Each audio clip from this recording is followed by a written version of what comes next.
Hello lovelies and welcome to the video. So this was actually supposed to go up last night, but I completely forgot to do the voiceover and upload it. So yeah, today's video it is.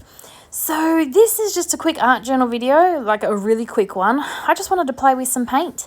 And I went for really out of my comfort zone colours on this one.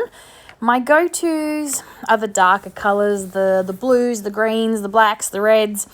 I don't use pastels. For some reason I own them, but very rarely do I use them. So these are the Dylusion. So this is Peony Blush, Rose Quartz, and Vanilla Custard that I end up using. And yeah, I specifically picked these colours because I don't use them often. So I'm trying to use my paints more, all of them, because, you know, they can dry out after a while. They need to be used. So that's what I'm doing. And I did really want to get out of my comfort zone. It had been a while since I had created in my art journal. This was one of the first videos I had done in a while in my art journal.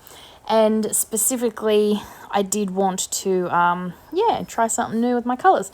I just wanted to play with paint. I just wanted to get some paint on a page with a paintbrush. So that's what I did. And I started off with these colours. Now, I've always got to have some contrast, so that's my computer starting up. I went back to a good old favourite for some contrast. I love pink and blue together. I just think it works really well. So I've got some blue. I think this is the periwinkle blue. And I was going to do some mark making first, but then I decided, no, I want two areas you know, of contrast, and I did want them to sort of drip a little bit, so I'm spraying it with water. This is all just playing. I had no real thought process for this, no real direction. I just wanted to put paint on the paper.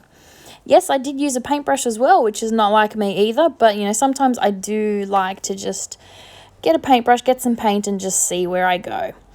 So now I'm deciding to do some mark making. I've got some smaller paintbrushes out, and I'm using the same colour, that blue, just to add some marks here and there. I'm drying in between. And yeah, so I really enjoy mark making. Mark making is something I like to do.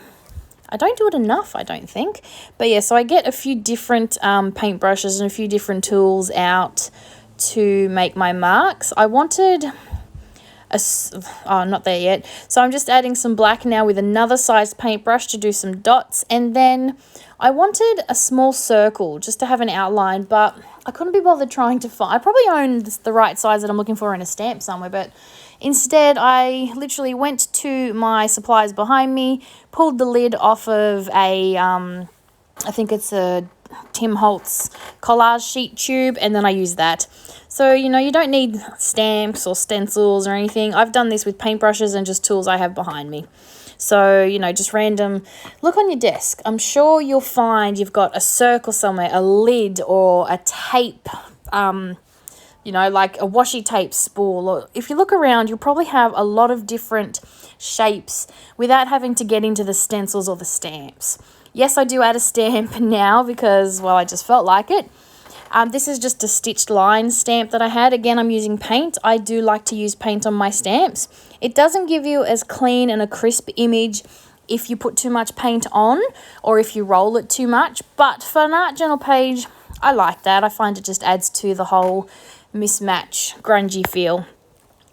But yeah, like I was saying, you don't need stamps and stencils, as you can see. I've just used bits and pieces of what I've found. You can use toilet rolls. You could use anything. There is so many things that I'm sure you probably have on your desk that, or in your house even, that you could use as some mark making tools. So I'm just putting my leftover paint onto the left-hand side. Nothing goes to waste. Normally I would put it in my smaller use it up journal. A lot of the time lately, because I tend to create on the right-hand side, the left-hand side is usually blank if I'm doing a single page. So if I do have leftover paint, a lot of the time it's going to end up there, and then I'll turn that into a page at some point later. So now I've got my paint pens out, just my black paint pen, and I'm just adding a few more marks because I just was really digging the mark making on this one. Every now and then I like to play with my paint pens. I have, you know, no real thought process behind it, but I do just like to make marks. So in this, on this side I'm just drawing some lines. I got my white paint pen out, but it's not doing the job very well. I like a really bright white. I find the white gel pen works better for this. but I did get it out anyway. In the close-ups on the photo, you can see it better, but it's not as bright and bold as I wanted. So I might need to find something else to do that job. You know when you just get that really crisp white? That's what I love. But yeah, this just didn't quite do the job in this case, this white paint pen. So now I'm just going to add my little focal point. When I have a nice page like this, I just like to put some words or something on it. So I've just got my title from one of the Art by Marlene sticker books. And that's it for my page. I'm outlining it with my black Stabilo All pencil, and that's it. So yeah, just a lot of fun with some paint and some mark making today. So I hope you've enjoyed the video, and I'll be back real soon. Bye for now.